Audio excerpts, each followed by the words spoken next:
אין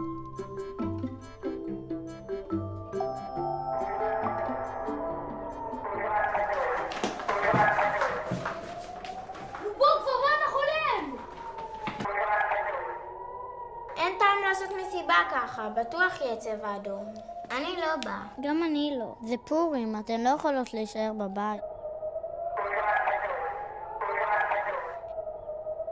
אולי נדבר עם מישהו בעזה? שלום. יש לנו מסיבה בערב פורים בקיבוץ, ואנחנו מבקשים אם אפשר שלא תראו קסמים בין השעות 7 ל-10 בערב.